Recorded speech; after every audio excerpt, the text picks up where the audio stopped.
Meus irmãos, nós vamos continuar com a nossa exposição de Mateus capítulo 7 e vamos tentar aqui acelerar um pouco, como se isso fosse possível, né, eu dizendo isso, mas vamos tentar fazer alguma aceleração aqui no texto. Mateus capítulo 7, o versículo é o versículo 1 até o 5, e até agora eu não sei porque a gente está lendo do 1 até o 5, se a gente não saiu nem do 1, então, mas vamos tentar sair do 1 hoje, vamos ver o que é que vai dar. Nós falamos a semana passada sobre quando nós vamos baseando, quando nós criamos uma religião própria, é isso que Jesus proíbe aqui, de uma criação de uma própria religião, porque ao criar uma própria religião, nós criamos as próprias regras e ao criar as próprias regras, emulamos ou criamos uma falsa espiritualidade.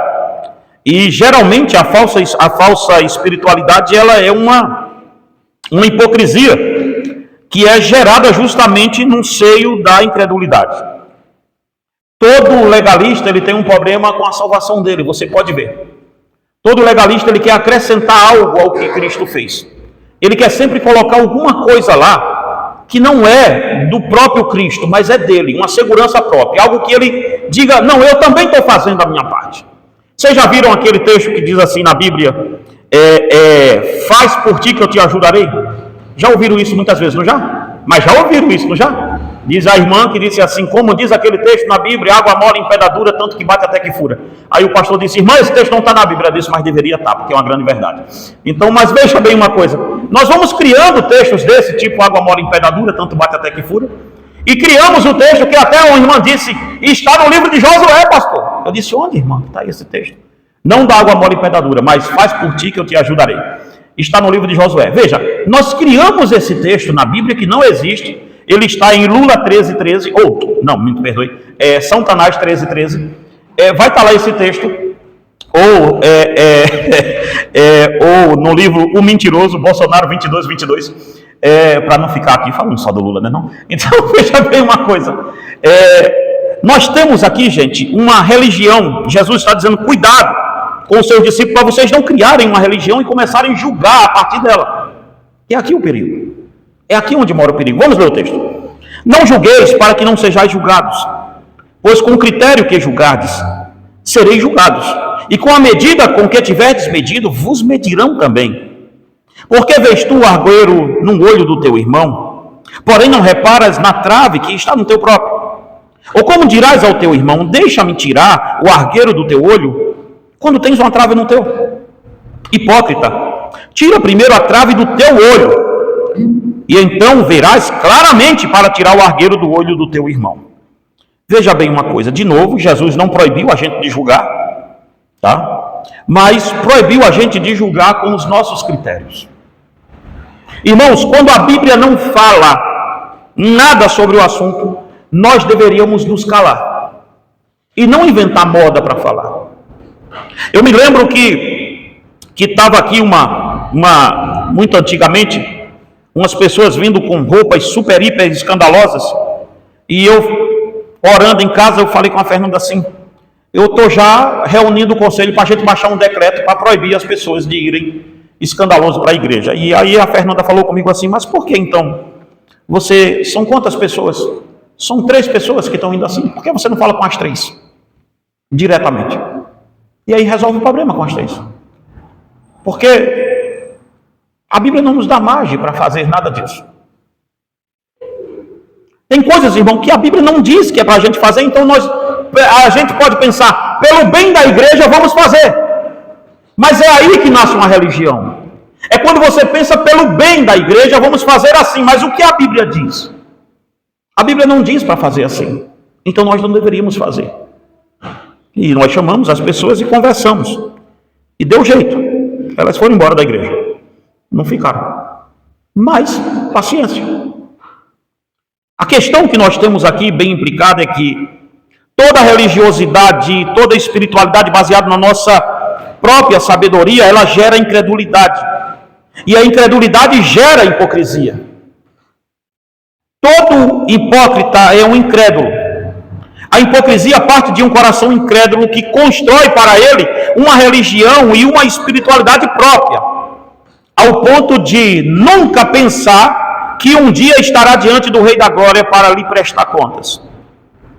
É como um ator, eles colocam as máscaras da aparência. Lembra-se, em Mateus capítulo 6, eu falo muito sobre esse texto de hipocrisia que Jesus chama os fariseus de hipócritas. E a palavra hipócritas, ela remete ao teatro grego, que os atores da Grécia não queriam mostrar o seu rosto nu para ninguém os conhecer na rua, e o que eles faziam? Eles usavam máscaras para isso. Daí o nome hipócrita e ator está no mesmo lugar. Você entende? Então nós vamos vivendo, se não tomarmos cuidado dentro desse combo religioso que a gente criou, nós vamos vivendo uma vida performática, uma vida de performance, uma vida que nós escolhemos para viver segundo o que a gente acha que é certo. Tome cuidado, eu falei isso aqui domingo passado, tome muito cuidado quando você disser eu acho. Eu acho que é assim. Aí é onde está o perigo todo. É quando a gente achar. Não é o que você acha, é o que a Bíblia diz. E aqui entra um critério que nós vamos tratar agora, que é o perfil de uma falsa espiritualidade. A essa altura devemos aqui pensarmos sobre este tema. Como identificaremos uma falsa espiritualidade? Irmãos, quando eu comecei a identificar o que era uma falsa espiritualidade, eu comecei a me olhar em um espelho e ver o quão falso eu era, sem nem ter noção que aquilo era falsidade espiritual. Porque Satanás, ele é um mestre de colocar um espelho na frente da gente.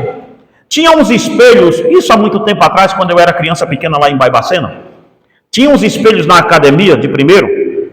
Tinha dois tipos de espelho. Tinha um espelho que deixava a gente um pouquinho mais distorcido, para dizer que a gente estava mais forte. Esse ficava lá na turma que queria ganhar massa muscular. E tinha um que afinava um pouquinho mais.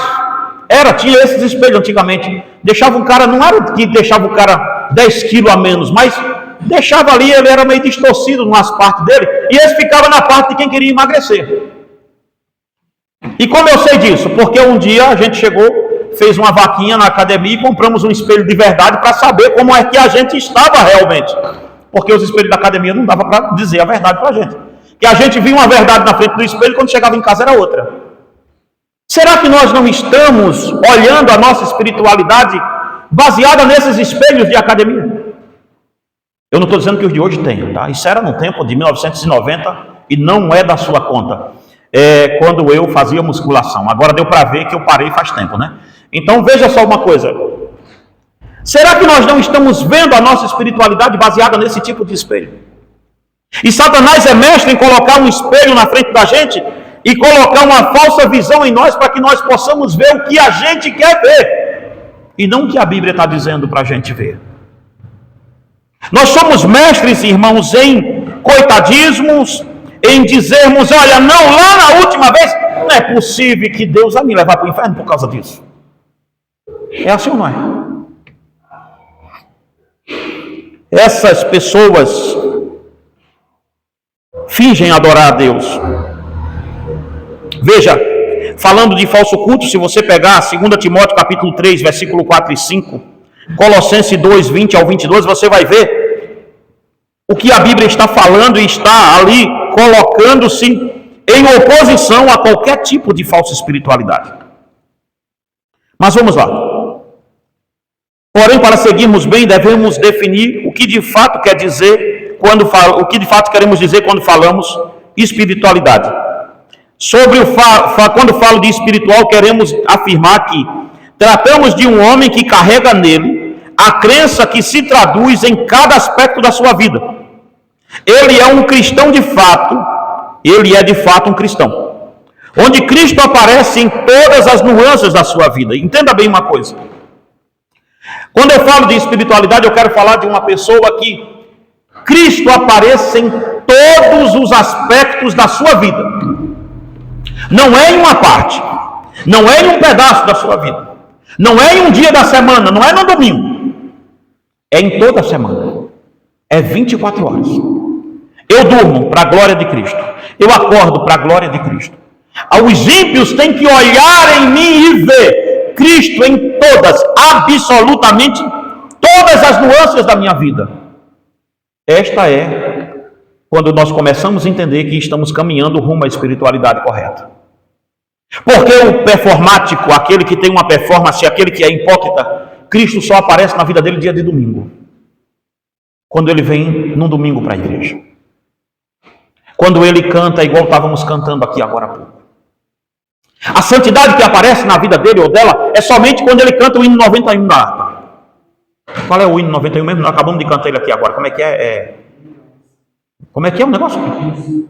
Isso aí, esse daí. Eu esqueci, eu estou perguntando porque eu esqueci de fato. A gente cantou o hino agora. Ele só diz isso aqui. Jesus, eu almejo a pureza do céu, tua linda presença num coração meu. Os ídolos quebro, me toma Jesus, ó dai-me a pureza, dá-me a luz. Só domingo de manhã. Porque depois que eu sair daqui, eu vou viver igual um demônio. Eu vou viver igual o diabo. Satanás vai ter vergonha de andar perto de mim. Porque vai dizer, cara, tu é uma má companhia para mim. Doido? Eu não sei não. Mas andar perto de você é maior queimação de filme. Será que nós não estamos nos olhando, irmãos, nesse tipo de espelho? Aonde a performance religiosa só se traduz na nossa vida no dia de domingo. E nós achamos que estamos progredindo, destruindo com as fortalezas de Satanás, quando somente o domingo que faz sentido para a gente. Porém, o que a falsa religião produz é uma imitação de santidade e de espiritualidade. Vejamos então o que é uma falsa espiritualidade. Nós vamos falar aqui sobre falsa espiritualidade em alguns pontos. O primeiro, uma falsa espiritualidade se baseia em aparência. Onde está baseada a falsa espiritualidade? O primeiro ponto da base dela é que ela está baseada em aparências.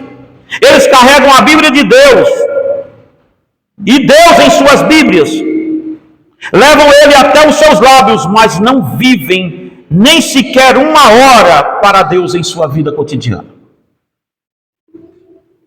Nós temos a aparência, irmãos, às vezes, e gostamos. Eu tenho muito medo, sabe, dessas pessoas que quando chegam num canto, ele chega com a bandeira, assim, parecendo aquelas bandeiras de clube de futebol, sabe? Eu sou crente, no seu... Você não precisa soltar fogos quando chega. Vão saber quem você é. Eles vão saber quem você é. Rapidamente vão saber. Lembra-se eu acho que foi Eliseu. Ele passava e uma mulher olhava e dizia, chamava o marido e dizia, meu senhor, ali vai um homem de Deus. E passava de volta, ei, vem cá. Um homem de Deus está passando ali. Eliseu nunca disse a ela que era homem de Deus. Lembra-se de quando o rei cai de um alpendre e está prestes a morrer e manda os seus mensageiros buscarem, consultar os deuses de Ecrón, 2 de Reis capítulo 1, e quando vai para lá consultando aqueles deuses, no meio do caminho aparece-lhe quem? Um certo tisbita, e diz a ele, o que vocês vão fazer em Ecrón? Acaso não há Deus em Israel para que vocês consultem Deus? E ele diz, volte e diga a Acasias que da cama que ele subiu, ele não vai descer. E quando os mensageiros voltam, diz, olha meu senhor, um homem chegou na gente no meio do caminho e disse para a gente voltar, porque o senhor é um caso perdido, está morto. Veja, como vale a pena isso? Ele disse, qual era a aparência desse homem? Ele se vestia de pele de camelo e tinha um cinto cingido à altura dos peitos. E ele disse, bom, esse aí eu conheço. Esse é Elias, o tesbita. Morri. Sabe o que é isso, irmãos? É que o profeta Elias não andava um dia com Deus. O profeta Elias andava todo dia com Deus. Nós carregamos a Bíblia de Deus, carregamos até Deus nos lábios, mas e no nosso coração? É aqui que está, gente, aonde está morando a nossa destruição. Eles não carregam Cristo de fato em seu coração. Estes fazem da religião um serviçal dos seus desejos carnais, pois usam a religião e emulam algum sentimento por Deus, simplesmente para uma carreira política ou algo do tipo. Pois um homem pode muito bem odiar Deus e mesmo assim vestir uma máscara de aparência e vir para dentro da sua obra e viver para seus próprios interesses. Nós estamos cheios disso dentro da igreja. Não é à toa que a igreja tem tanto político dentro dela que odeia a igreja. Vocês acham que esses pastores que trazem político para cima de púlpito, esses homens algum dia político gostou de crente, gostou de igreja? Inclusive os que são crentes e viraram político, esse povo não gosta da igreja, isso é fato. Mas nós amamos botar uma performance. E a falsa espiritualidade se baseia na nossa aparência, na ideia de mostrarmos ao outro quanto a gente é espiritual. Eu me lembro que, isso está sendo gravado, eu me lembro que, e eu não vou editar, vou deixar esse pedaço, que é para se alguém de lá souber, se lembrar, vai comentar depois, para me esculhambar. Eu me lembro que eu e a Débora foi em uma cidade aqui perto, eu só não vou dizer a cidade porque aí vai queimar o filme. Eu e a Débora foi numa cidade aqui perto para pregar, e estava um calor, rapaz, estava naquele surto de dengue. A dengue estava pegando até, estava mordendo até outra dengue para pegar dengue, sabe? A dengue estava picando dengue só de raiva para a dengue pegar dengue, de tanta coisa que estava. E nessa cidade estava um surto, que o povo estava saindo tudo de lá e vindo para cá, para ficar internado. Falei com a Débora, vamos lá. E deixamos a mãe dela, que é mais sensível para pegar essas coisas, e foi eu e a Débora. Chegamos lá, eu tenho um troço aqui no peito que eu esqueci o nome do que é. Que dá na pele, que dói para danar, herpesóide, é o nome disso, é mesmo? Mudaram, né? Antigamente chamava de cobreiro, hoje é outro nome. Mas aí quando eu fico muito nervoso, abre tudo aqui assim, é uma dor infernal, aquele negócio de doido.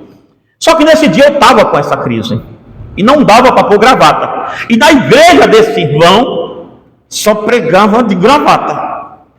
E eu disse a Débora, eu boto um terno, não faz perigo, né? Quando cheguei lá, né, Débora, aí ele falou... Tinha uma salinha assim, tipo aquela dali de trás, ele fez assim comigo com a mão assim, ó, para eu ir lá. Aí ele puxou do bolso uma gravata feia, eu não usaria aquilo nem morto. Eu tenho muita gravata bonita em casa, por sinal, aquilo lá eu não usava, uma coisa demodê, feio demais, horrível a gravata, meu Deus amado, parece que ele tirou da boca do boi assim, me deu o negócio. Eu falei, não, isso aí, mas nem se eu fosse usar, eu usava a minha bonita em casa, essa daí não. Mas veja, aí ele disse assim, pastor, por certo o senhor esqueceu da gravata, eu trouxe uma para o senhor. Falei, irmão, por certo eu não esqueci. Mas mesmo se eu esquecesse, essa sua eu não usaria mesmo. Mas veja bem, ele disse, é porque aqui tem uma regra que tem que ser cumprida. Só se prega de gravata. Eu falei, pois é, pastor. Lá na minha igreja também tem uma regra. Não se prega em prostituição. O senhor está impressionado por eu não estar de gravata, mas o senhor não perguntou se eu era casado. O senhor não perguntou quantas vezes eu sou casado. O senhor não perguntou se aquela moça que está comigo é minha filha, ou minha esposa, ou minha amante. O senhor não perguntou nada disso. O senhor está preocupado com a gravata. Falei, quanto subiu nesse púlpito seu aqui em pecado, mais de gravata? Vocês entendem essa hipocrisia? E por meia hora de conversa, aí foi só um massacre da serra elétrica com ele. Aí eu mostrei a ele o estado do meu peito como estava. Ele falou, nossa pastor, o senhor me desculpa, eu não sabia disso e tal. Falei, não, mas eu não vou pregar de gravata na sua igreja, justamente por isso daqui e por causa da sua hipocrisia. Se o senhor quiser, eu desço do seu púlpito e vou embora. O senhor explica para o seu povo que eu não preguei por causa de uma gravata, apesar de estar de terno, que já era contra um calorão que estava danado, né, Débora? Que estava um mormaço naquele dia danado. Mas veja, por que nós estamos interessados nisso? Por que nós estamos interessados se o obreiro está de barba ou sem barba? Porque isto é fácil de ser religioso. É a coisa mais fácil, irmão, ser religioso por aqui. Por esses viés, por esses caminhos. Por quê? Porque se eu coloco a gravata, diz, que homem de Deus. E minha vida particular. E minha vida privada. Então esse tipo de emulação, esse tipo de aparência religiosa, nós vamos nos encontrar toda hora, como as pessoas que agora sobem para monte para orar, não para fazer selfie e dizer que estão orando. Já viram isso? O fulano está no monte, ele está orando por você. Aí os fulano está lá no monte assim, gente, estou aqui orando por você, e não sei o que lá mais. Ou como eu odeio esse tipo de coisa. Dá uma raiva disso. Jesus disse que quando a gente fosse orar, fizesse o quê? Mateus 6? Entrasse no seu quarto, e ainda tem mais, viu? Feche sua porta, que é nem para os da própria casa ficar vendo você. Feche sua porta e em secreto o teu pai te ouve, em secreto ele te responde. Por quê? Em uma oração, irmão, só quem que está ali é o adorador e o ser adorado. Terceiros vão se impressionar com isso, para quê? Quanto mais aparência, quanto mais fingimento, mais coisa errada tem ali. Pode marcar isso. Mas eu não estou dizendo para você andar por aí, viu? Também. Então eu vou andar sem fingir, não vou orar em hora nenhuma. Então, isso daí a maioria de nós já fazemos, né? Não precisa ensinar, não é não? Então eu vou andar assim, sem fingimento, vou andar por aí, tal, a vida louca. Não é isso que eu estou falando. Fingir espiritualidade é um auto-engano. É um grande erro confundir uma aparência dócil com a graça de Jesus Cristo. Isto é enganar a si mesmo. Tiago 1,22 fala bem sobre isso. Todos que gozam de uma falsa espiritualidade estão carregando ouro falso ao invés de carregar o ouro verdadeiro. Pois a hipocrisia engana os outros enquanto vive. Pois o hipócrita engana os outros enquanto vive, mas verá que também estava enganado na sua morte. Imagina, irmãos, existem hipócritas que são sinceramente hipócritas. Você já viu isso? Eles são sinceros na hipocrisia dele, porque eles performaram tanto que estão achando que aquilo lá é verdade. Estávamos vindo agora há pouco para o culto, eu, a Débora e a Fernanda, e impressionante que as pessoas das outras denominações, elas não saúdam a gente com a paz do Senhor, que quando saúda o outro com a paz do Senhor, você já sabe de que igreja é, né? Que as igrejas têm suas marcas, né? CCB, paz de Deus, a Breia, a paz do Senhor, presbiteriano, boa noite. Batista, oi, e aí segue assim o rumo. Mas veja bem, não, presbiteriano ainda é paz e graça. Mas veja só uma coisa. E a gente passa pelas pessoas que serviram a Deus com a gente em outros momentos da vida, e eles passam pela gente assim, e olham para a gente e falam, bom dia. Eu disse, aí eu falo, a paz do Senhor. Aí alguns falam amém, outros falam bom dia. Ou seja, porque eles olham muito para minha filha e minha esposa desviada, que vem de calça para a igreja. É isso aí que a gente passa. Ainda passamos esse tipo de preconceito. A Débora mesmo, agora há pouco, foi saudar um com as unhas pretas, pintado de preto, também pede, né? Aí ele olhou assim, pegou na mão dela assim, bem, assim de bandinha, não foi? Assim, com dois dedos assim, tipo japonês. Veja, porque nós estamos achando, gente, que ser crente é andar num calor desse, de gravata. É bonitinho. Mas vocês sabiam que no fórum também só entra de gravata? E nem por isso. Advogado tem que estar de gravata no fórum. Não pode entrar sem terra. E nem por isso advogados são salvos. Então nós temos que começar a entender que há um auto-engano na espiritualidade que foram se criando, porque nós fomos criando uma santidade baseada nessas coisas. De acordo que aí existem N votos que a gente foi vítima de pessoas votantes aqui nessa igreja já, não fomos? De pessoas que votaram. Não é voto na urna, de pessoas votantes que eu digo é pessoas que fizeram votos. Um chegou e disse, meu marido fez um voto para eu nunca usar saia. Eu disse, gente, e por que ele não fez voto para ele? É como se o Mateus chegasse, Graça, se eu fiz um voto, pastor, a Graça nunca mais vai usar calça. Eu digo, gente, por que tu não faz voto para tu? Hein, já pensou isso? Aí chegou para mim a marmota e falou, pastor, eu fiz um voto para minha esposa nunca mais usar calça. Eu disse, gente, e por que tu não faz um para tu também, nunca mais usar e só usar saia, por aí afora? Uns votos bonitos, né, que a pessoa faz, né, pro outro. Eu vou fazer uns votos aqui para vocês também, viu? Também vou pegar a moda dele, vou perseguir esse viés. O outro disse: eu não volto, não posso cortar o cabelo. Nós encontramos, né, a do cabelo esses dias. Jesus de misericórdia, só o bagaço da cana. Mas o cabelo está cortado agora. Aí cortou o cabelo.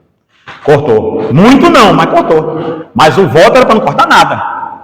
Irmão, se a pessoa quiser ter o cabelo grande porque gosta, que problema tem isso? Se a pessoa não quer ter o cabelo grande, o que tem a ver com ter o cabelo? Me conta. Vai mudar o que na vida do Grêmio ter o cabelo para mim? Tem uns velhos aqui que é mais ousado que pintam os cabelos. É outra coisa. Homens, né? Homens. É outro negócio. Outro negócio. Mas eu não pinto porque fica uma marmota. Mas tem uns aqui que eu até estranharia se visse de cabelo branco. Que já pintou tantas vezes que já ficou por ele mesmo. Então, veja só uma coisa. Mas a questão toda é, gente, nós não podemos basear uma espiritualidade em cima disso, porque é um auto-engano. Porque isso pode dar um verniz. Lembram, eu gosto de contar muito essa história rápida, que tinha um púlpito velho aqui, que ele estava todo capenga, e para deixar ele com a aparência novex, eu mandei fazer um adesivo da igreja antiga, desse tamanho assim, ó, e levei ele ali fora. Rapaz, eu comprei um verniz lindo, o verniz era, mas eu nem lixei o bicho, porque se lixasse ele ficava ali mesmo, de tão velho que estava e podre. Tinha tanto cupim naquilo que os cupins já estavam dizendo: ô meu filho, bota alguma coisa nova aí, cara, pra gente roer. E eu pintei o negócio, mas ficou lindo. Eu botava ali, o púlpito era ali do outro lado, eu botava ali, ficou um must aquele negócio, só que a gente não podia escorar muito. Até um dia que teve um evento de casal aqui, e tinha uma pessoa assim, do meu corpo, assim, sabe? Do meu corpo um pouco mais para frente. Eu agora sou GG, mas eu já fui 5G. Era XXGX-Men. Eu era meio que rechonchudão. Mas a irmã, ela era um pouco mais X do que eu, na época. E ela chegou conversando comigo nesse púlpito, em vez de eu descer para conversar com ela, não, ela chegou e se escorou. Quando ela se escorou assim, veio tudo para baixo. O verniz todo que eu tinha colocado não serviu de nada para segurar aquele negócio. Caiu ela, caiu púlpito, podre. Foi uma agonia para segurar no chão, e eu chorando por causa do púlpito que tinha quebrado. Uma agonia danada. Mas aquilo me marcou muito, por isso que eu estou contando isso a vocês, não pela queda minha e da irmã caindo, porque eu caí junto também por cima do negócio todo. Mas é porque o verniz não serviu para nada. Você entendeu? Às vezes nós, irmãos, estamos todo podre por dentro, todo apodrecido, mas o verniz que a gente coloca, a postura na voz, o jeitão de crente, sabe? Aí quando vem a primeira coisa que vem, o primeiro que escora em você, quebrou tudo, caiu tudo, porque não é por aparência, é pelo que está dentro. Esse não tem verniz nenhum, ó. Mas esse aguenta pancada, já está aí há 10 anos. Esse é madeira de lei. Esse aqui, até para tirar do campo, é 3 pessoas para arrancar ele daqui, 2 pessoas. Porque tem consistência, tem madeira, não é oco. Nós estamos vivendo, irmão, tal qual aquele púlpito que tinha antigamente aqui, cheio de cupim, segurado por arame. Ele tinha arame, viu? Não vou lhe mentir, não, que tinha arame demais. Segurado por isso. Mas quando alguma coisa mais pesada fica em cima, acabou. Terceiro ponto de uma falsa espiritualidade é que ter apenas o nome e fazer alguma encenação de santidade é odioso diante de Deus e diante dos homens. Veja isso. Tem pessoas que têm somente o nome e fazem alguma encenação de santidade, e eles recebem ódio de Deus porque não são verdadeiros, e são odiados pelos homens porque julgam todo mundo. Já viram isso? Julgam todo mundo que não é como ele. mas Deus também os odeia, porque eles não são como Deus. Veja que coisa é a falsa religiosidade que a gente se envolveu nela. Por quê? Os ímpios odeiam justamente porque eles querem julgar todos baseados em uma religião que eles criaram e envolvem o nome de Deus nisso. E assim eles fazem um falso aceno em direção a Deus. Irmãos, olha, você quer me matar do coração? É quando as pessoas batizaram. Nessa igreja, graças a Deus, nós não batizamos isso. Mas hoje, para não ser crente, nas igrejas evangélicas só tem 2 pecados só. E agora não, agora só tem um. Porque antes era não fumarás, não beberás e não serás homo. Não era assim? O resto você pode pintar as canecas todas. Mas se beber escondidinho até pode. Se fumar e não deixar o cheiro, vai. Mas o cara podia viver se prostituindo, podia viver no escassel. Agora é só um. O resto já caiu por terra. O que a gente encontra de crente bêbado por aí não está no gibi. Por que nós batizamos certos tipos? Agora é não abortarás e não serás homem. Pronto. A igreja é contra o aborto. Aí eu digo, tá, mas ela é contra o sexo antes do casamento? Na teoria, sim. Eu desafio qualquer pastor que esteja me vendo. Isso vai para fora agora. Pega na sua igreja. Faz um teste sincero. Vê quantos moços virgens tem dentro da igreja. Vê quantas moças virgens tem dentro da igreja. Se somos contra o aborto, por que não falamos nada sobre fornicação? Se o pecado de fornicação é o mesmo pecado sexual que leva qualquer pessoa ao inferno junto com o outro. No mesmo texto que Paulo fala de sodomita, é o mesmo texto que ele fala de fornicador, é o mesmo texto que ele fala de avarento, é o mesmo versículo. Por que a gente está segurado só em um? Em um termo lá. Porque nós achamos fácil julgar aquilo que nós não somos. Porque nós achamos muito fácil dizer, vamos julgar aquilo que nós nunca vamos ser. Mas e os filhos nossos fornicadores, vamos julgar eles também?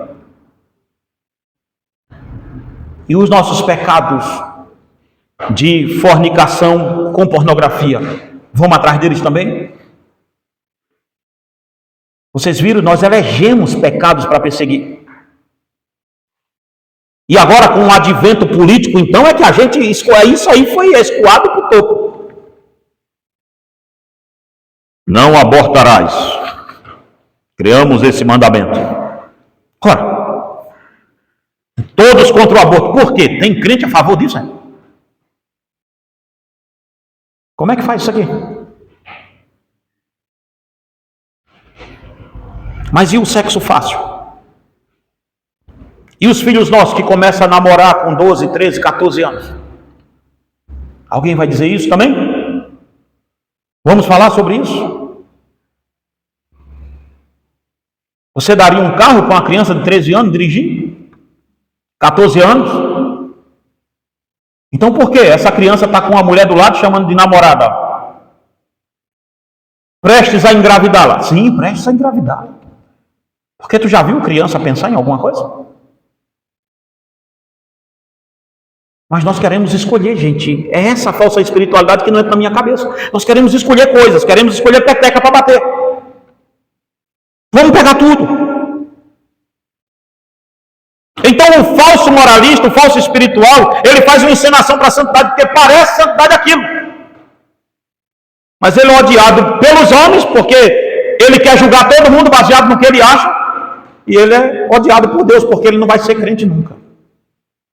Vamos ver mais aqui, para a gente ir mais avante. Eu disse que ia tentar andar um pouco mais. Vamos lá. Quarto ponto, ser quase espiritual não te trará conforto na morte. Irmãos, é horrível ser quase crente. Tem um hinozinho, é uma musiquinha gospel, sabe, lá do Nordeste. Eu acho que é o Toninho de Aripibu que canta isso. Eu vou citar o nome dele aqui para ficar gravado, depois vocês buscam. É uma musiquinha, um forrozinho legal. Ele diz assim... O nome da música chama-se Eu Sou Quase Crente. Depois olha na internet, Toninho de Aripibu. eu sou quase crente. Ele diz assim: eu sou quase crente, essa é a conversa de muita gente. Eu não bebo, não fumo, não tomo aguardente. Me desculpe, meu amigo, mas eu sou quase crente. Aí ele diz assim que, porque com Jesus não tem arrumadinho. Se Jesus voltar agora, você quase que subia.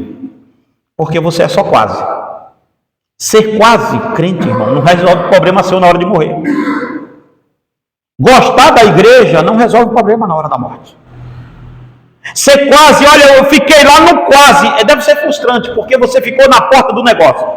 Não foi, não andou como o mundano tinha que andar, e nem andou como o crente anda. Veja, gente, eu digo a vocês todo o tempo aqui, quando eu suspeitar que eu não sou crente, que eu não estou indo para o céu, aí vocês vão ver o que é bom para tosse. A primeira coisa que eu faço, meu filho, é dizer a vocês: arrume outro pastor para vocês, meu filho, que eu é que não vou ficar pagando de crente, tendo um mundão, já que eu estou indo para o inferno. Tu acha que eu vou para o inferno aqui dentro? Oxente, fevereiro, dia 1 hoje, não é? Dia 1 de fevereiro hoje. Partiu Bahia, meu filho. Ensaio do Olodum. Tô dentro. Oxente, tu acha que eu vou ficar? Mas tá aí. Mas sim. Partiu Recife, ao seu Valença. Bicho maluco, beleza. É pra lá. Tu acha que eu vou ficar aqui sofrendo no calor desse? De camiseta social aqui? Mas gente, me ajuda. Sabe por quê? Tem uma frase da minha velha ao quebrar da mãe, que Jesus já levou, que ela um dia chegou para mim, botou o dedo na minha cara, uma vezinha desse tamanho assim, rapaz. Sentou eu assim e falou assim: aqui, se você for ser crente, seja crente. Mas se for para ir para o inferno, vá com dignidade. Eu disse: oxente, e dá para ir para o inferno com dignidade? Ela disse: dá. Bote os 2 pés na jaca. Pega uma prancha de surf, pega essa ladeira aqui, descendo aí, vá nela, vá todo. Não fique fazendo hora com Jesus nem com a igreja, não. Eu disse: isso sim é uma mensagem de Deus. Fique fazendo hora aqui, não. Isso aqui é lugar de gente séria. Eu disse: pai, precisa disso tudo. Mas, gente, vai ver. Eu pego esse conselho da minha mãe até hoje. Sabe por quê? Porque se eu suspeito que eu estou indo para o inferno, eu sei que eu estou indo. Por que eu sei que eu estou indo? Porque escrito está, até em Mateus capítulo 7, nós vamos ver isso depois, que do 15 em diante, você vai ver que pelos seus frutos o conhecereis. Eu não sou salvo pelas minhas obras, mas as minhas obras denunciam se eu sou salvo. É fácil de você saber se um predestinado é predestinado, tá? Que os arminianos ficam dizendo: não dá para saber. Dá para saber se a pessoa é eleita. Claro que dá. A Bíblia diz que é pelos meus frutos. Ora, irmãos, eu estou vendo o que eu produzo. Eu sei mais ou menos aqui, rapaz, o que eu produzo. Eu leio a Bíblia e o que eu produzo. Eu leio e digo: rapaz, nada do que eu produzo está nesse livro. Estou com uma séria suspeita. Já tem quantos anos que eu sou crente? Eu estou com quase 50. Eu nasci dentro de uma igreja batista. Literalmente, de pequenininho. Depois, fui para a Assembleia de Deus por ocasião de não ter igreja lá. Passei na presbiteriana com a minha mãe. Depois voltamos para a Assembleia de Deus. E aí, chegamos até aqui nesse porto da vida com 50 anos quase. Dentro de 50 anos, eu só fiquei no mundão, gente, desviadão, 2 anos só. Graças ao meu bom Deus. Fui conhecer o mundo, não gostei, disse: voltei correndo para a casa do papai. Mas, então, de quase 50, minha vida toda foi dentro da igreja. Eu lhe pergunto, será que dentro de quase 50 anos eu não estou sabendo, eu sou tão cínico assim que eu não estou vendo que as minhas obras não condizem com o que a Bíblia diz que era para ser? Então eu digo: peraí, Daniel, com quase 50 anos, isso aqui não é mais uma questão de caráter mudado, isso aqui é uma questão de eleição mesmo. Mas, me ajuda, gente. Chiclete com banana na certa. É de Bahia para Recife assim, ó. Que Rio de Janeiro que nada, eu vou para a rua de Salvador. Eu vou para o Marco Zero no Recife. Por quê? Porque se é para ir para o inferno, irmãos, pelo menos curta o que a vida tem. Pelo menos não renuncie em sua natureza. Agora, se é para ir para o céu, olhe a sua natureza de cristão. Renuncie tudo que está lá fora. Porque é aqui que está a coisa. Nós queremos ir para o céu imitando o diabo aqui na terra, não vai dar certo. A conta não vai fechar. A equação não fecha. Veja o que está escrito em 1 de João: não ameis o mundo, nem o que no mundo há, porque quem ama o mundo, o amor do Pai não está nele. Não tem arrumadinho, não tem enroladinho com a Bíblia, é preto no branco, é pay buff. Então, a falsa espiritualidade, uma pessoa pode pintar belos quadros com desenhos de ouro, e nem por isso aquele ouro do quadro pintado o deixará rico. Veja, eu posso pintar, eu gosto de desenhar em hobby de vez em quando. A Débora desenha muito mais do que eu, o Hélito. Engraçado que a gente gostou de desenhar na nossa casa a partir do Hélito, vocês não sabem disso. O Hélito foi o primeiro a despontar como desenhista, tal, esse negócio todo, e todo mundo seguiu o rumo dele lá para tentar ser artista, mas ninguém conseguiu ser. Mas veja bem, nem ele mesmo. Então a questão o Hélito é o cara que pinta faixa, placa, por aí afora, ele é o bichão mesmo. Desse negócio. Ninguém diz, né? Esse velhinho ousado aí faz isso tudo. Desenha tudo, tal. Todo mundo em casa começou a gostar de desenhar, de pintar esse trem todo a partir dele. Engraçado que eu cantando hoje, vocês não sabem.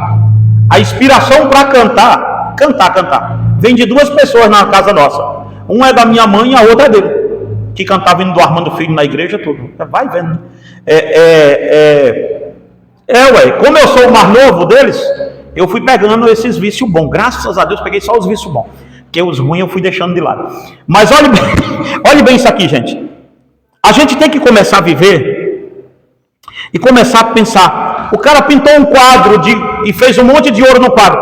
O quadro daquele ouro não é verdadeiro.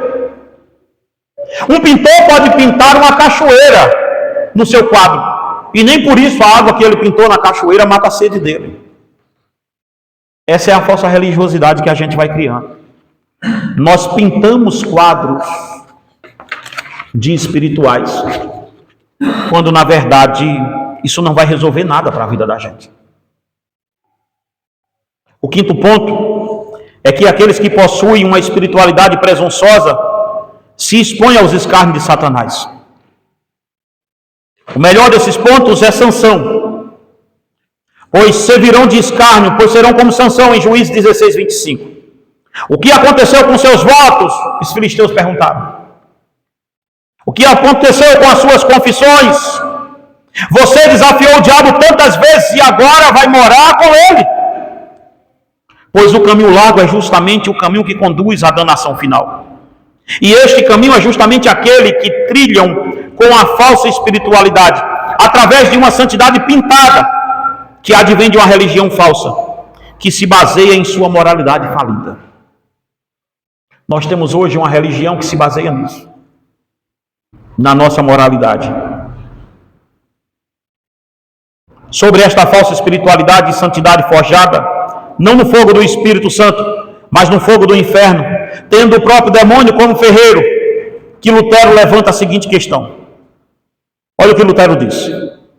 O que se proíbe é que cada qual, falando de Mateus 7, Lutero diz assim: o que se proíbe é que cada qual vá, baseado nas suas ideias e de sua própria cabeça, e inventem sua própria doutrina e sua própria espiritualidade, imaginando que é mestre e sabichão, querendo ensinar e criticar todo mundo, quando isso não lhe foi ordenado.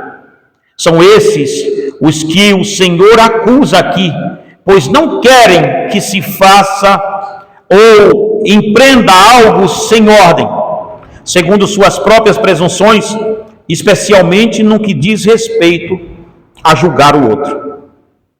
Aqui vemos de fato, como de fato é maligno para a cristandade, Pois ao julgarmos como a nossa própria justiça e sabedoria, reputamos a sabedoria e justiça divina a nada. E assim pensamos que o mundo deve viver pautado por minha espiritualidade e minha força moral, e não na força de Cristo. Quando a gente vai julgando todo mundo, porque a gente gosta, irmão, por mais que você diga que não faça, mas ou como nós gostamos de julgar os outros. Faz como aquele rapaz que chegou para mim e disse: pastor, o que o senhor acha de questões... Eu não sei porque essas pessoas me indagam tanto por essas questões. O que o senhor acha de pastor divorciado? Eu disse a mesma coisa que eu acho de jovens em fornicações. Está errado e vai para o inferno. O jovem vivia em fornicação e estava preocupado com o pastor divorciado. O pastor é divorciado e está em cima do púlpito. E ele está preocupado com a mulher pastora. A pastora está errada de ser pastora e está preocupada com os homens. Você entende aonde eu quero chegar? É nesse ramo de falsa espiritualidade que a gente vai dizendo: meu Deus, o que é aqui no meio disso tudo? Porque nós queremos, irmãos, uma religião própria. Nós queremos julgar todo mundo a partir do que somos. E por isso que está dando errado.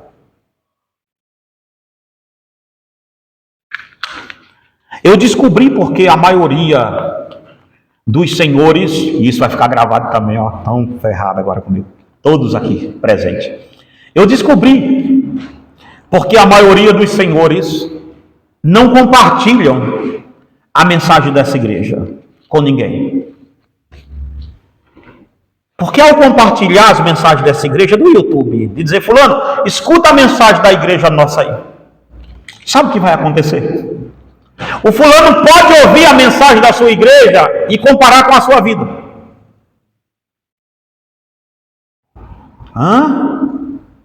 Vai ficar bonito, não vai não? E depois o fulano te recompartilha a mensagem e diz: ei, escuta, ouvi a mensagem. Tem certeza mesmo que você é dessa igreja? Tem certeza mesmo que esse pastor que está falando aí te conhece? Porque pode ser, irmão, que a gente caia nesse risco, não é não? Porque possa ser que a gente seja crente aqui no nosso trabalho. E as nossas brincadeiras. E a nossa vivência com o ímpio, como que é? Nós nos misturamos tanto com o ímpio que de longe dá para saber entre você e o ímpio. O que está escrito em Malaquias: então vereis a diferença entre o que serve a Deus e a quem não serve. Do justo para o ímpio vereis o quê? A diferença. E aí? Qual a sua diferença?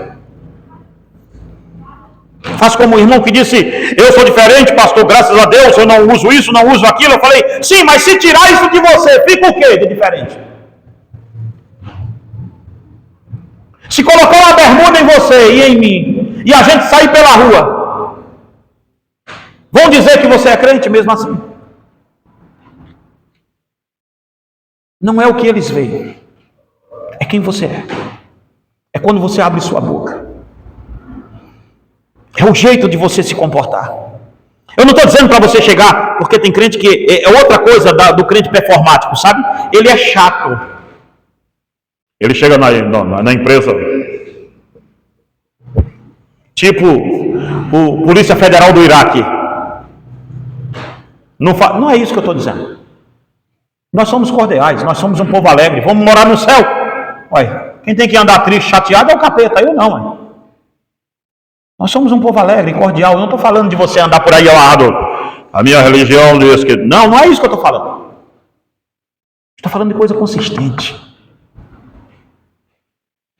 É quando se tem conversas à toa. É quando se tem conversas pífias. É quando se tem brincadeiras pífias. Que tipo de lado você está? É quando estão falando mal do seu Deus. Que tipo de lado você vai ficar? Eu trabalhei para árabes, para espíritas, para todos esse tipo de gente.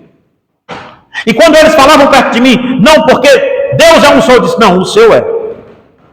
O meu é diferente do seu, mas muito diferente. Meu Deus não tem nada a ver com o seu, esqueça isso. Deus é um só, eu digo não. Todos os caminhos levam a Deus, eu digo não. Todos os caminhos levam para o inferno. Para Deus só um que leva. É aqui que está. Mas às vezes, irmãos, nós não, e não estou forçando ninguém a compartilhar não, mas eu entendo que é dramático se você compartilhar. Compartilha, faz o teste. Diz, olha a mensagem da nossa igreja, que bonitinho. Você não tem vergonha da mensagem da sua igreja? Você tem vergonha da vida patética de crente que você tem. É disso que você deveria ter vergonha. É por isso que você não compartilha com parente nenhum seu. Por quê? Porque os teus parentes te conhecem. Vai lá, compartilha a mensagem de hoje. Vai sair agora. 7, 8 horas da noite sai ela. Compartilha. Deixa que te matem, deixa. Vai lá, tenta a sorte. Com um parente seu. Fulano, tu vive assim do jeito que o pastor está dizendo. Tu está compartilhando isso comigo por quê?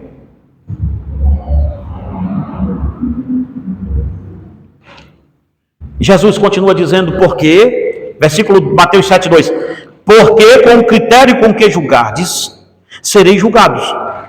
Olha, nós vamos para o 2 agora. E com a medida com que tiverdes medido, vos medirão também a vós.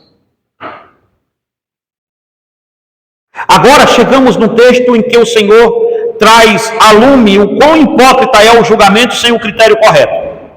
Aqui é mostrado que a régua do julgamento, sem critério verdadeiro, fará com que os mesmos critérios sirvam para sermos julgados por ele também.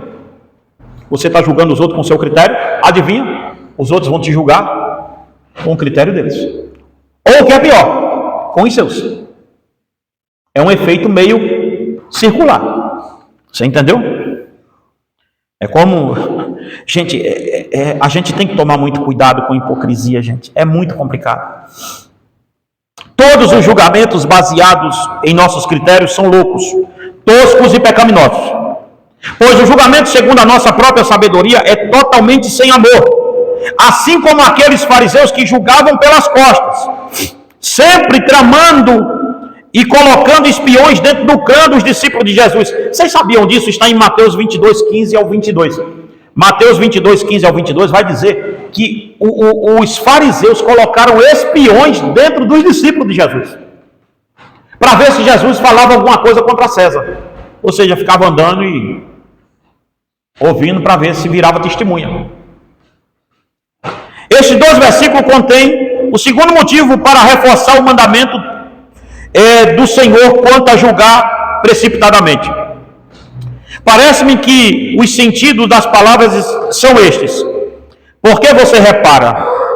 Ou seja, com qual fundamento, com que motivação, com que consciência você repara? Qual a motivação de você olhar o erro do seu irmão? Primeiro, vamos sair daqui hoje aprendendo isso.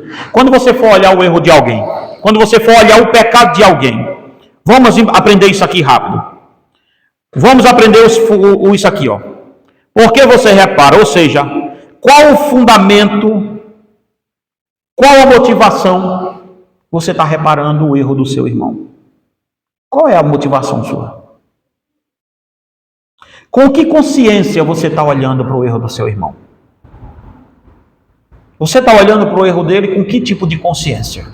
O que você quer fazer com isso? E também o versículo 4. Como você pode dizer, ou seja, com que cara, com que honestidade e consciência pode dizer?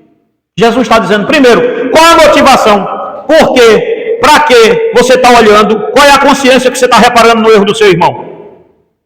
E aí a segunda ou seja, como você pode dizer? Com que cara você pode dizer a ele? Com que honestidade você pode dizer a ele? Tire o argueiro do seu olho. Seja honesto com você mesmo. Porque quando eu olho para o erro dos outros, eu tenho que fazer essa pergunta: por que eu estou olhando? Para que eu estou olhando? Irmãos, hoje a internet é o palco de críticos. De todas as igrejas que você pensar. Daqui a pouco vai sair alguém da palavra da cruz e virar crítico da palavra da cruz também. Vamos fechar a palavra da cruz sendo crítico da palavra da cruz. E aí, mas hoje é o palco dos críticos na internet. É crítico de Assembleia de Deus, é crítico de Deus é Amor, é crítico de CCB, é crítico de Maranata, é crítico disso, é crítico batista, é crítico de tudo. E o critério desse pessoal é: nós estamos denunciando para que você não caia nos erros. Ok, tudo bem, eu não vou discutir isso. Mas qual o critério? Como eu posso reparar no outro? Qual a motivação que eu estou fazendo o que eu estou fazendo? Qual é a minha motivação? Outra coisa, eu posso dizer àquele que eu estou criticando: tire o argueiro do seu olho. Eu posso mesmo dizer isso? Eu posso mesmo ser honesto e ter a consciência tranquila de que estou julgando com as causas certas? Somos rápidos em criarmos critérios rígidos para os outros e benevolentes a nós mesmos. E ainda nos frustramos quando somos julgados com a mesma força com a qual julgamos as outras pessoas. Sobre julgamento público, eu tenho duas ideias básicas sobre mim. A primeira é: porque eu não me defendo? Deus me dará força para nunca me defender de nenhuma acusação. Porque primeira acusação. A primeira acusação que pode vir sobre mim é falsa.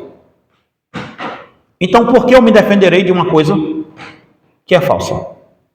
Ora, para quê? Se Jesus disse que bem-aventurado sou eu quando falsamente me injuriarem, não é isso? Porque injúria é uma questão falsa. Então eu sou bem-aventurado. Jesus disse: bom, aí você se regozija nisso. Que bom! Como odiaram a mim, também odiarão a vocês. Então, se eu estou sendo odiado, se eu estou sendo hostilizado, primeiro ponto é que eu estou imitando Jesus. Então, eu vou me defender. Como é que é? Eu vou me defender porque eu estou me parecendo com Jesus, então. Não faz sentido. Então, eu não me defendo se for falso. E se for verdadeira a acusação? Aí é que não tem defesa mesmo. Não é não? Então, de todo jeito, nós não nos defendemos. Para quê? De todo jeito, deixa rolar. A questão toda aqui, gente, aqui é onde está tudo. Aqui é onde mora tudo para a gente ir acabando. Nós somos rápidos em criarmos nossos critérios e sermos benevolentes com a gente mesmo.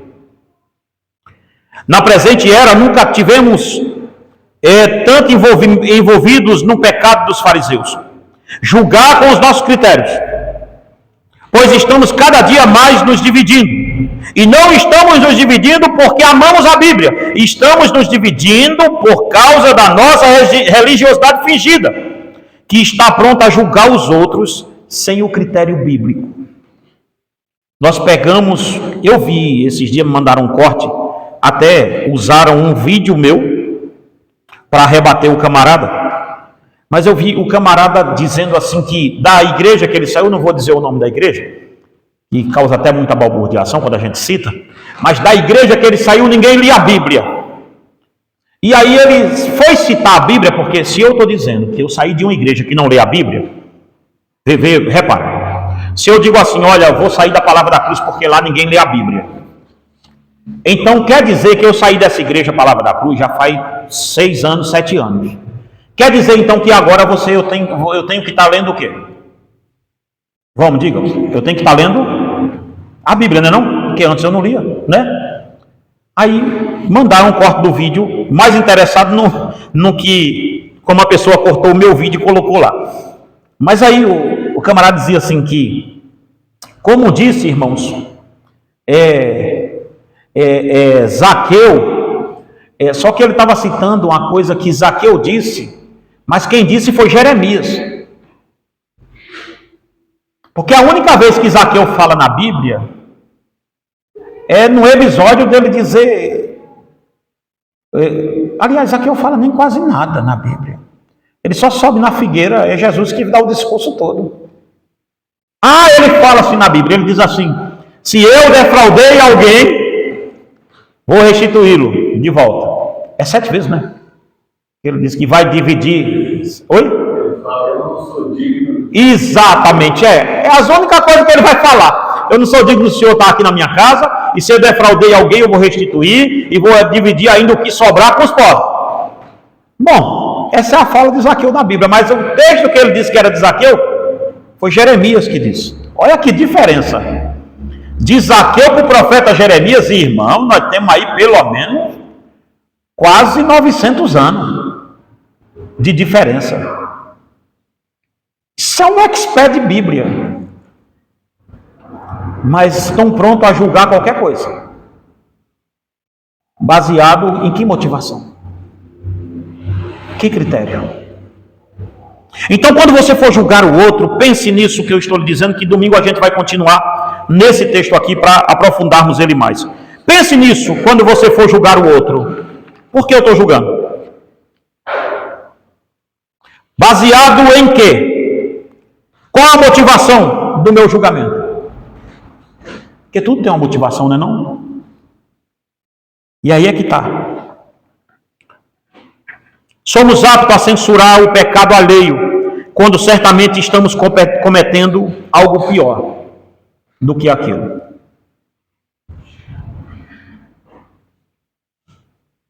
Não se engane, irmãos. Não se engane. Nós estamos vendo, e agora para a gente terminar mesmo com essa explosão de conservadorismo no Brasil, tomem cuidado. Foi a semana passada, eu estava conversando com um camarada de uma certa religião, que ele dizia a mim, eu sou um conservador. Que eu disse, mas você vai para o inferno junto com um comunista. Você está preocupado com isso por quê? Como se ele dissesse que é conservador, resolveu o problema dele, você entende?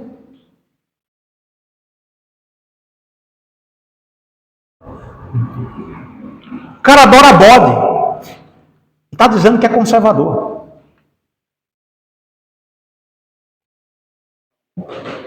Nós estamos nessa crista da onda, em que as igrejas entraram nesse meio. Nessa seara falida, quebrada. É Cristo, gente. O nosso critério de chegada é Cristo, o nosso critério de partida é Cristo, o nosso critério de julgamento é Cristo, é o que Cristo disse, é o que Cristo diz, é o que Cristo fala.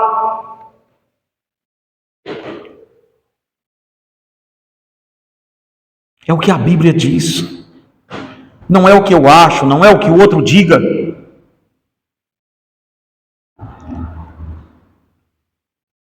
Vamos ficar de pé em nome de Jesus nessa manhã. Vamos orar a Deus. E vamos partir para tomar um café. Vamos orar ao Senhor. Senhor Deus e Pai de nosso Senhor Jesus Cristo, nós te louvamos, Senhor. Nós te glorificamos, ó Deus, por tudo que o Senhor tem feito em nossa vida, por tudo que o Senhor é. Pai de amor, seja com cada um dos teus filhos aqui presente, Pai. Seja com cada um dos teus servos, das tuas servas, Pai, que estão aqui nessa manhã, Senhor. Pai de amor, nos ajude, Pai, nos dê força, Paizinho amado, nos dê vigor, Senhor, para estarmos diante de Ti, Pai. Nós precisamos, Senhor, do Teu amor e da Tua glória em nós, Senhor. Pai de amor, nos dê força, nos dê coragem, Senhor, de seguirmos e julgarmos mediante a Tua palavra, Senhor, porque somente a Tua palavra tem poder para isso. Pai de amor, vem com Teu Espírito sobre nós. Abençoe cada um dos Teus filhos e nos dê uma semana de vitória em Tua presença.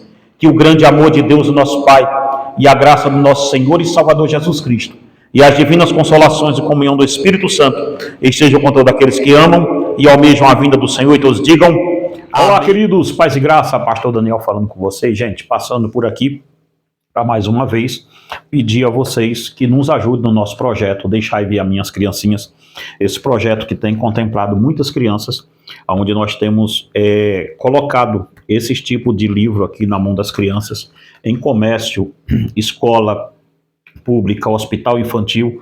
Esse projeto ele é encabeçado por mim, a Fernanda e a Débora, né, que é minha esposa e minha filha, e nós fazemos esse tipo de trabalho aqui. Já foram mais de 15 mil, acho que já tem uns 15 mil livros já entregues, não é? Então nós estamos trabalhando, gente, esse ano de 2026, tá? Estamos trabalhando com esses livros, e é livros didáticos, e livro também que dá para a criança pintar dentro e tudo, olha só. Tá? Então nós estamos trabalhando com eles, nós entregamos esses livros inteiramente grátis às crianças. E agora nós estamos interrompendo aqui para falar com vocês justamente isso. Nós vamos entrar também em Pernambuco, não é, Débora, agora, né? Nós vamos para Pernambuco, gente. Tem uma moça aqui, uma irmã que entrou em contato com a gente, e nós vamos colocar lá esse nosso trabalho também, querendo Deus. Ela trabalha em áreas violentas demais em Pernambuco e está fazendo um trabalho sensacional com criança, e nós vamos conversar com ela. Ela nos procurou e vamos tentar ver quanto a gente manda para lá todo mês disso daqui. Então, agora, a você que nos ajudava, continua nos ajudando, e você que não nos ajuda, agora é a hora de você entrar nesse negócio.